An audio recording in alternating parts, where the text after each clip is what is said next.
Approche de la langue parlée en français, ouvrage écrit par Claire Blanche Benveniste, présenté par Stamati Alexandra, Mastera Didactique, deuxième semestre, première année. J'ai présenté dans cette présentation le chapitre 6. Il s'appelle Texte suivi. Depuis les années 1980, se sont développées en France diverses analyses de production orale qu'on nomme texte, des analyses de discours portant sur les structures de conversation, les argumentations dans les dialogues, les structures narratives non écrites et d'autres que l'autrice traite dans son ouvrage. Euh, on continue avec usage remarquable du lexique. Il est souvent délicat de trier entre réussite et échec, le tâtonnement étant en lui-même une donnée significative à la fois pour le locuteur et pour celui qui l'écoute. La transmission du lexique. Les locuteurs repèrent les mêmes unités de lexique en les déplaçant dans les positions syntactiques différentes. Exemple. Pour ma part, on s'est trouvé concentré à Drancy. Drancy, c'était des casernes de gare mobile en construction. On voit ici comme on répète le nom de Drancy et comme le locuteur répète cette unité lexicale en déplaçant dans une position syntaxique différente. Dans la première proposition, c'est à la fin et ensuite, c'est au début.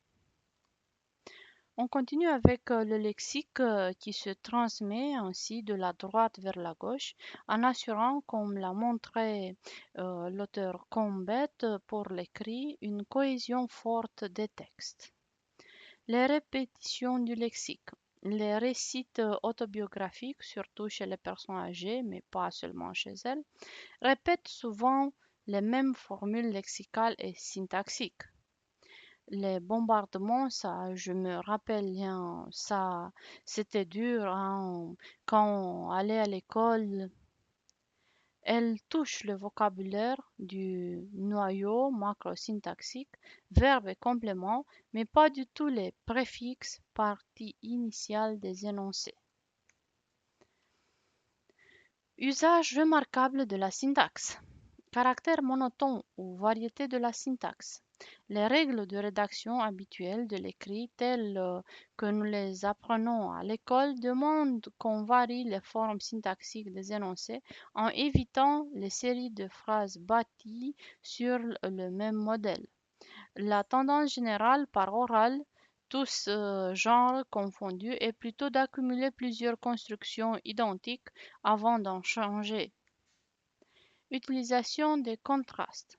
Certains textes sont structurés par des contrastes fondés à la fois sur le lexique et sur la syntaxe.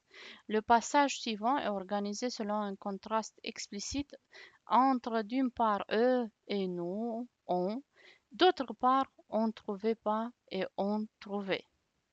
On ne trouvait pas grand-chose, mais ce qu'on trouvait, on le gardait pour les petits.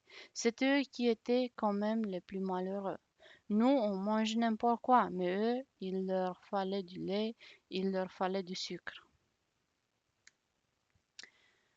Et la dernière partie du chapitre est texte à plusieurs voix.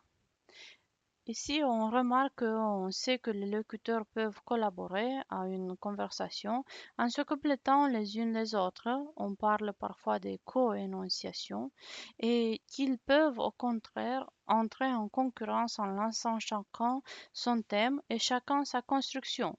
Mais un seul et même individu produit aussi des textes à plusieurs voix, comme si chacun de nous était capable, en parlant, de tenir plusieurs rôles à la fois. Merci beaucoup pour avoir suivi ma présentation.